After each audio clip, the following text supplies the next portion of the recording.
Hi guys, James at RampantLionReviews again for you today with another beer review. For this one, we are going to cross the Øresund once again and go back to Copenhagen in Denmark, and we're going to revisit a brewery that is featured on the channel many times before. I've had some really nice beers from these guys over the years, lots of different styles, and I think it's fair to say that this brewery are probably one of the best known Danish craft breweries outside of the gypsy breweries. So for this one then, we are going to go to the south of Copenhagen to Amager, and we're having a look at another beer from Amager Bryghus. So this particular beer is called Kilo, the King of Cuddles. It comes in at 5.8% ABV, and this one is another New England hazy, whatever you want to call it, IPA.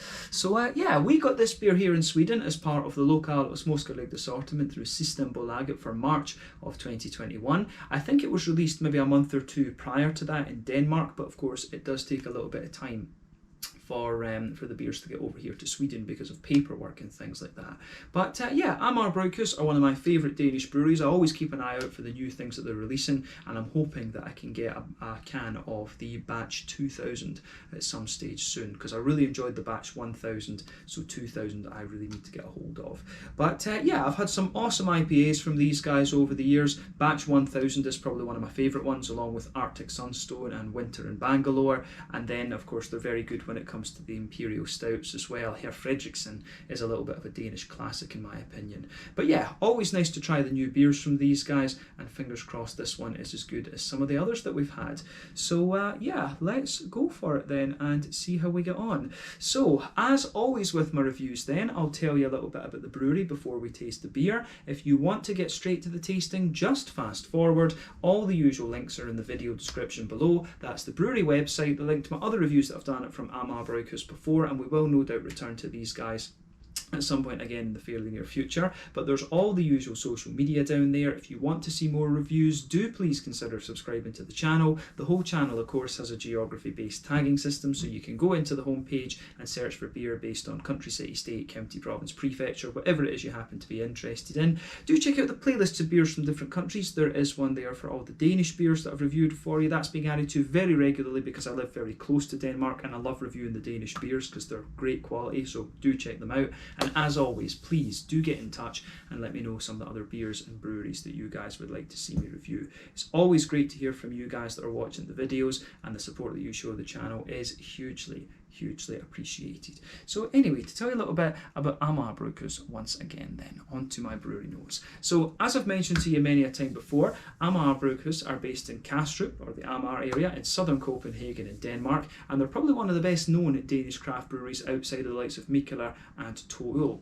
But the brewery was established back in April of 2007 by two friends, Morten Valentin Lundsbach and Jakob Storm, and both of these guys were avid homebrewers that turned professional. So apparently in school the pair were forced to do a chemistry and physics project together, and they wrote about the fermentation process of beers, and this kind of planted the seed, if you will. But both continued to experiment with homebrewing and things like this. They gained their brewing diplomas from the Scandinavian Brewing School in 2008, and the company has since gone on to become highly decorated. Their first brewery that they had was located in Tornby in the southern part of the city, and they've been constantly expanding over the last few years. They had to buy a whole new brew kit in 2011, which took their total capacity up to around 250,000 litres per year, but they managed to get it up to around 400,000 litres in their first brewery. But they moved to a new site closer to the airport a few years back in 2018, and this doubled their capacity, and I believe they've expanded it even further since then. But they opened up their tap house bar in Copenhagen next to Nørreport Station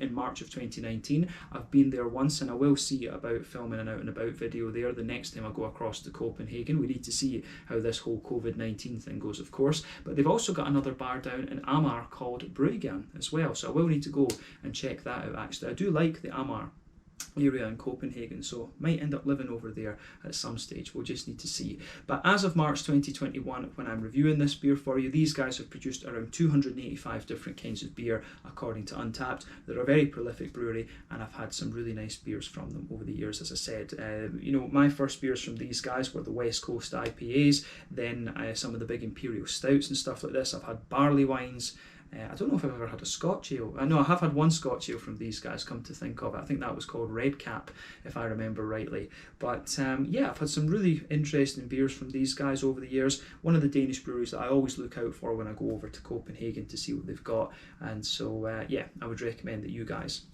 have a look at this brewery as well. One of the very well established Danish craft breweries in my mind. So yeah, that's all I can really tell you about them for the moment. If you want to learn more about these guys, you can check out the brewery website. You can follow them on Facebook and Instagram to keep up to date with all the latest goings on. And you can of course check out the Rate Beer, Untappd and Beer Advocate pages to learn more about all the different beers that these guys have done. So yeah, let's get on with this one then. So I'll just let you have a little look at the artwork on this before we open it up. There you can see Kilo, and it is named after the brewery dog basically. I think it's actually the brewer's dog. She's Brazilian, I forget what her first name is, but I think it's actually her dog if I remember rightly. So yeah, Kilo, the king of Cuddles. But yeah, 5.8% New England IPA this one.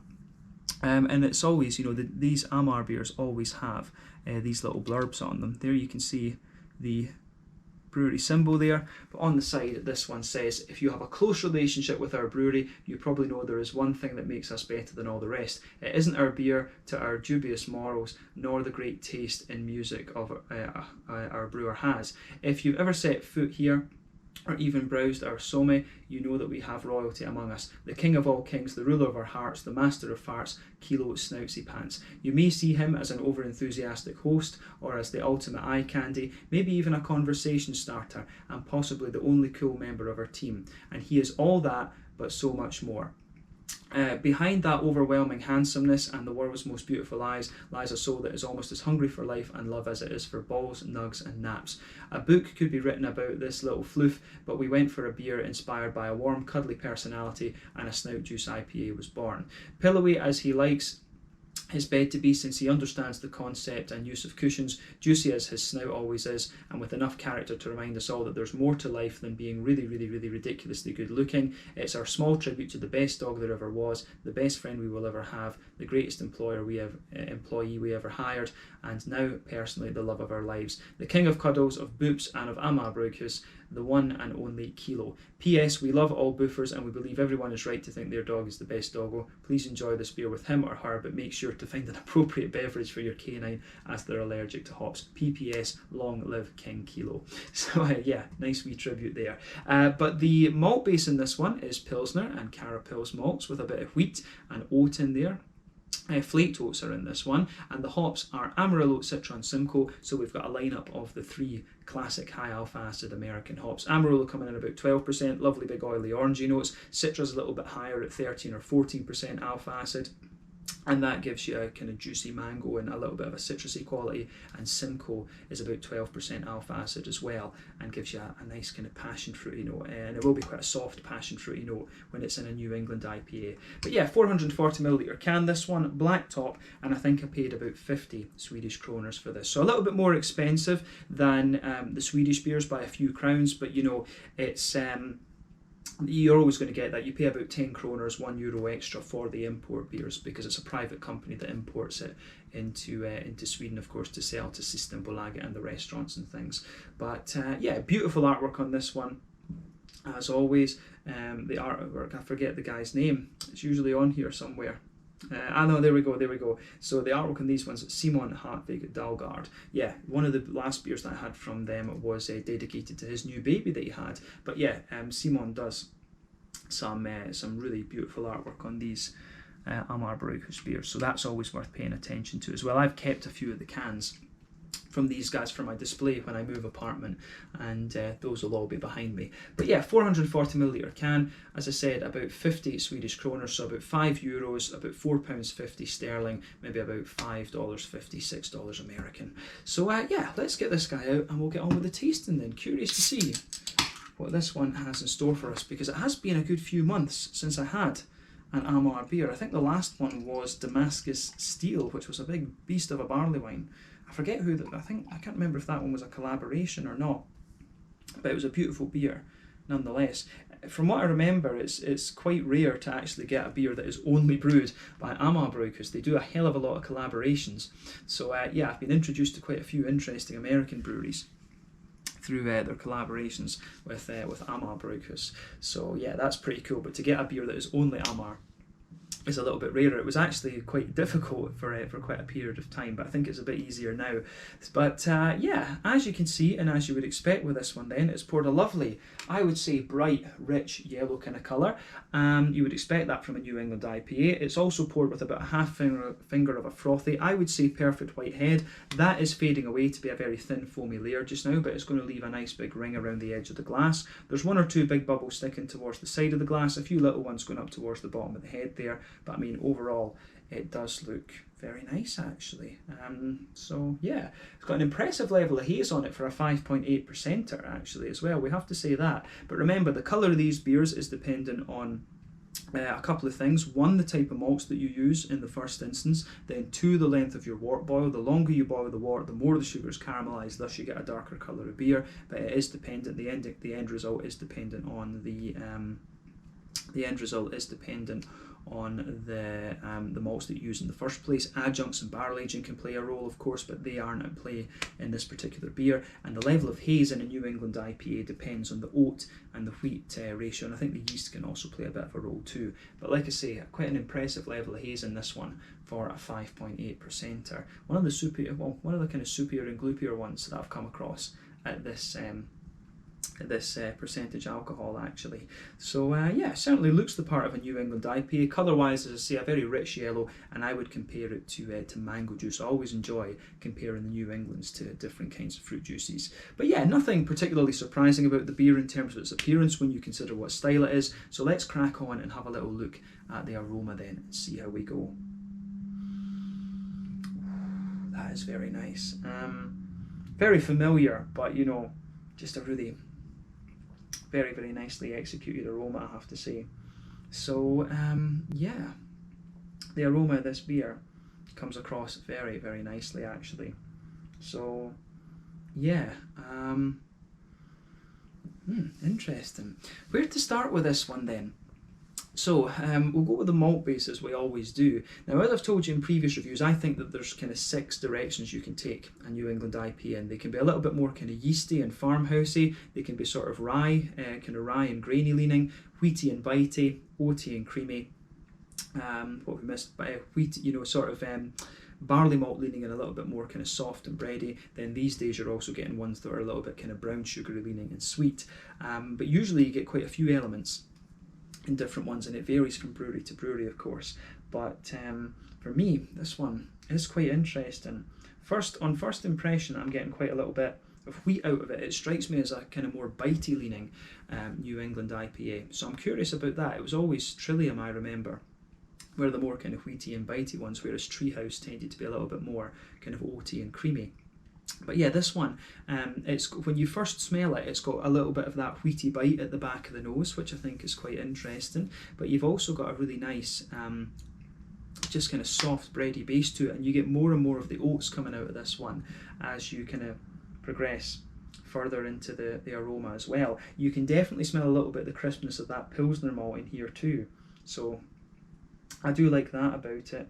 I don't think I've had a New England IPA with Pilsner malt in it for quite a wee while. That was a bit of a trend here in Sweden, maybe 18 months, 2 years ago, something like that. And it really worked. I really enjoyed the IPAs that I was having at that time. So I've got a feeling I might enjoy this one, because I think Pilsner malt, just adding a little bit of Pilsner malt into a New England IPA just gives you a wee bit of crispness at the back of the palate, and that works very, very well.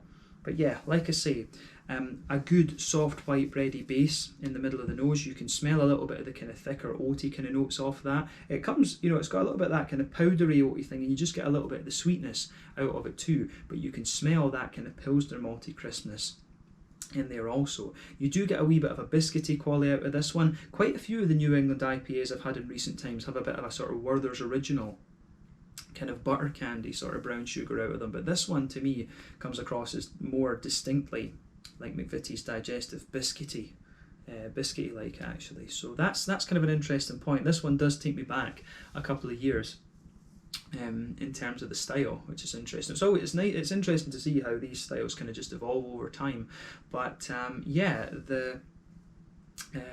what's going on with this beer, I think, is very nice. It strikes me as a little bit old school in a sense, and it feels strange to say that about New England IPAs. But yeah, but definitely a little bit of a wheaty quality towards the back of the nose as well. As I said, it's got a little bit of bitiness, but the malt base here comes across really nicely. And in the West Coast IPAs, I always thought that the Amager Bryghus had some really nice malty bases, and for me, I think the malt base is often overlooked in favour of the hops, to be honest, but having a good malty backbone in the beers is critically important, I would say. And it seems that now, it took them a little while. The first New England IPA that Amager Bryghus did, the Bastard Princess, that was really nice, and then they seemed to kind of play around with it a little bit, and the beers were good, but you know, for me, in terms of the New England IPA category, the New England IPAs weren't quite as good in a sense as the West Coast IPAs were within their style bracket. But it seems that now they've really kind of got a grip of what they're doing with these New England IPAs, and they're absolutely solid.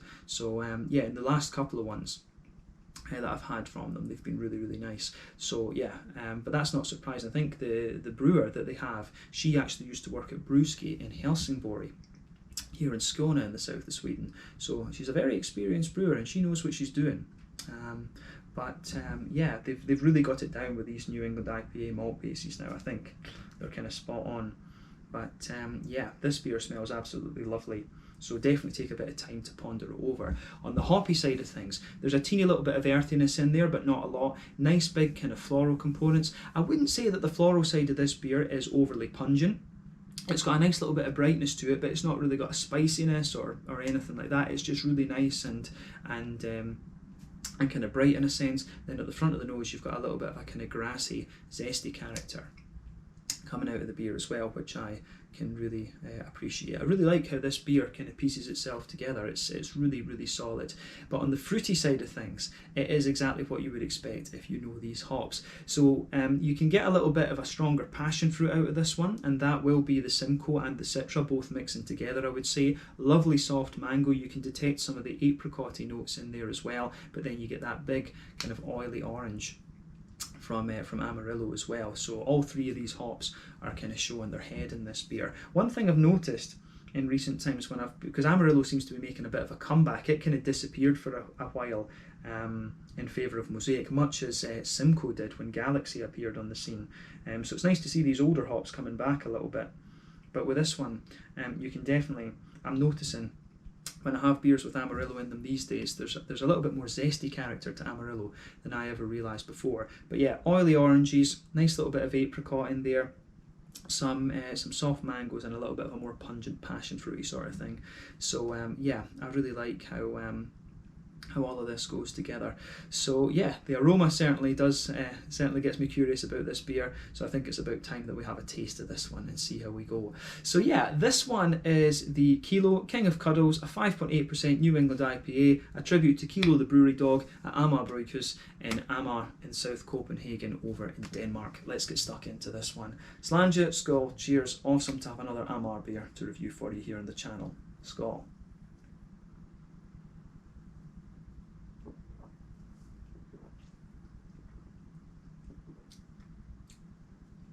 Yeah, that's really damn solid. Yeah, just going to say straight away, thumbs up to Amager Bryghus here. As I said a minute ago, they've really got their malt bases and things with these New England IPAs down. That's a damn solid beer. Yeah, I like this one. It's you know, my favourite beers.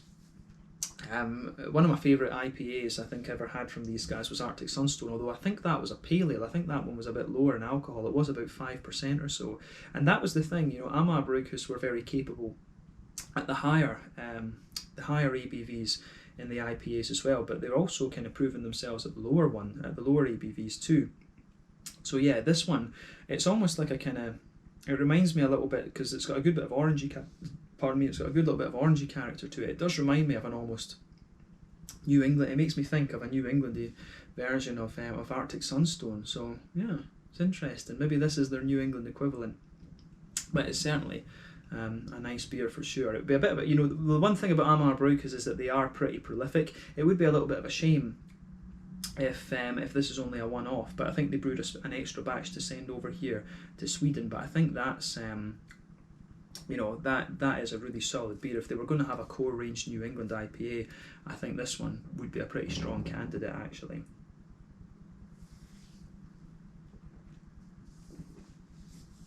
And you know, when it's Citra, Simcoe and Amarillo, I think those are fairly hops to have a steady supply of, so might be worth thinking about. But yeah, that is very, very nice. Yeah, just an easy, first impression is it's just an easy drinking, smooth IPA. I thought it was going to be a little bit wheatier and bitier than it actually is from the aroma, but this one is just a really smooth, slightly slick and juicy, fruity New England IPA. You can't really ask for much more from the style than what this has given you. So yeah, this is a nice return to Amager Bryghus for sure. I'm just checking that the can is lined up so that my OCD is happy. I've got this little viewfinder thing on the GoPro in front of me now. But yeah, lovely one this. Let's try and break down the flavour and describe it properly.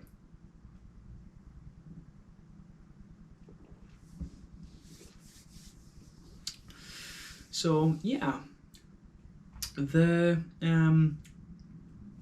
how would you say, to start off with in this beer, you get a nice sort of bready base to it, and that's, you know, exactly what you expect. You can feel a little bit of that kind of pale malty quality just blanketing the middle of your tongue there. On top of that, if you go towards the back of that middle third of your palate, you can feel that sort of crisp Pilsner malt quality coming out of the beer. And as I've said to you before, Pilsner malt is a bit of a pain in the arse to describe the flavour of, because sometimes it will give you a little bit of biscuity sweetness, absolutely, but quite often it gives you this, it just gives you this sort of crispness and dryness, if you like, and you can really feel that in this beer on the back of that front third of your palate. You really get a nice kind of dryness to it as well. It actually reminds me of the level of dryness I had in the Ectopils from OO Brewing up in Gothenburg, come to think of it. So maybe they're using the same type of Pilsner malt in this one. So you do get a wee bit of that Pilsner malty dryness to this one rather than a crispness. So that's an interesting point about this beer. But yeah, on top of that though, on top of that pale Mori sort of bready kind of thing, and the sort of crisp dryness at the back there, you do start to get a kind of, you can feel a slightly thicker bready layer to it, and then almost kind of, you've got like a middle line going down that middle third of your palate. You get that nice smooth oaty quality out of the beer. As the flavour develops, it does develop a little bit of a slightly kind of powdery quality, and you get that little bit of almost sweetness that you get out of oats as well. You can really pick that up in this one. So yeah, it's got an interesting base to it, this beer, for sure. But in the very centre of your palate, that's where you get the kind of alcohol-y flavours out of it too.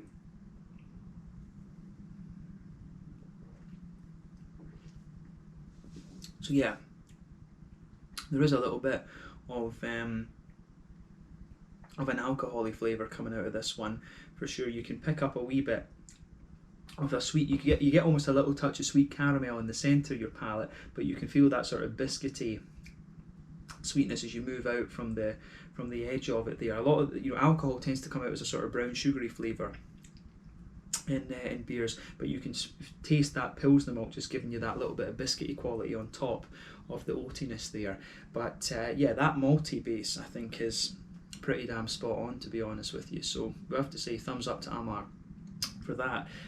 But yeah, on that border region between middle third and back third of your palate, again you can feel a little bit of the bready thickness in there. There's a little bit of a kind of bread crusty type quality. There's just a wee bit more graininess in that region. Then on the back third of your palate, that's when you get more of the wheat out of this one, and it's just got a little bit of that kind of bitey sort of quality that you often get with wheat. And you can feel on top of it that sort of fluffy yeasty type quality. So the back of the beer does feel kind of quite airy, I would say, and you can feel that just kind of dies away a little bit as you gradually move forward from the back of the tongue. You can feel it sort of just dies away and it condenses a little bit, and then as you move into the middle third of your palate, that's when you've got a more kind of condensed layer, if you like, a more dense layer of kind of malty flavour. But yeah, the malty backbone and the yeasty components of the beer work together very, very well in my opinion. Again, it's nothing surprising for the style, but it's just really well executed, and there's so many New England IPAs out there these days, you can't ask for much more, to be honest. But yeah, on the hoppy side of things then, back corners of the palate, there is a little touch of earthiness in this one. But as you move further forward, it develops a little bit of a herbal quality. Then as you reach the front corners of the palate, it's got a little bit more of a kind of floral, aromatic sort of vibe coming out of it, and I like that about this beer. All three of the hops in this one, of course, are capable of giving you a nice big green component, and I would say it's not a spicy floral aromaticity. Again, it's just got a nice brightness to it. But round the front curve of the palate, you've got a very nice kind of lighter, grassy sort of thing. So yeah, the grassy side of this beer is very nice as well. So yeah.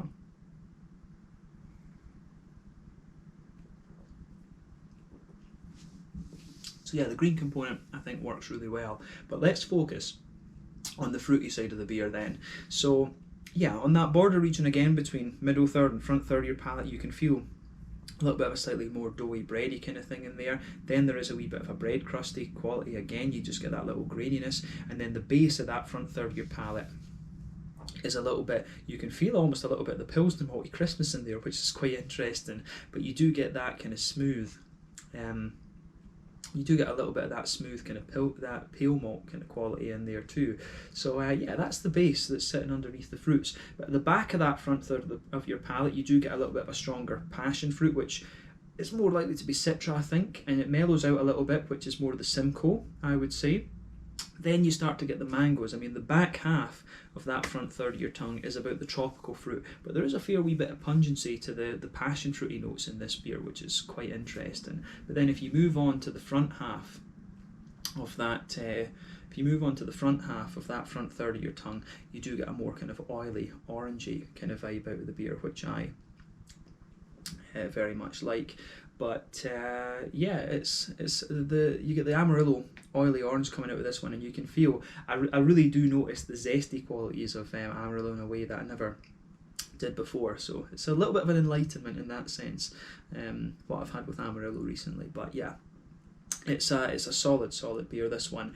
Nothing unexpected from it, because I know the three hops in this beer quite well. I would say that overall, though, the one kind of quirky thing about this beer for me would be the bit of dryness you've got from the Pilsner malt in this, because it comes across a little bit differently compared to some of the other ones that I've had before, because a lot of the time Pilsner malt gives you a little bit of crispness, but the Pilsner malt that's in here is a little bit drier than some I've come across before, and it reminds me of the Ectopils from OO Brewing in Gothenburg in a sense too. But yeah, it's a lovely New England IPA, this one, and as I say, this would be a really good beer for them to choose as a core range New England IPA. But they rebrew a lot of things. Quite often they will rebrew beers that haven't been out for years and stuff, so it's cool to see them resurrect old recipes. But if they're ever going to do a core range New England, this would be a candidate, and of course, who doesn't love dogs? But yeah, let's round off the review with the mouthfeel then. So mouthfeel wise,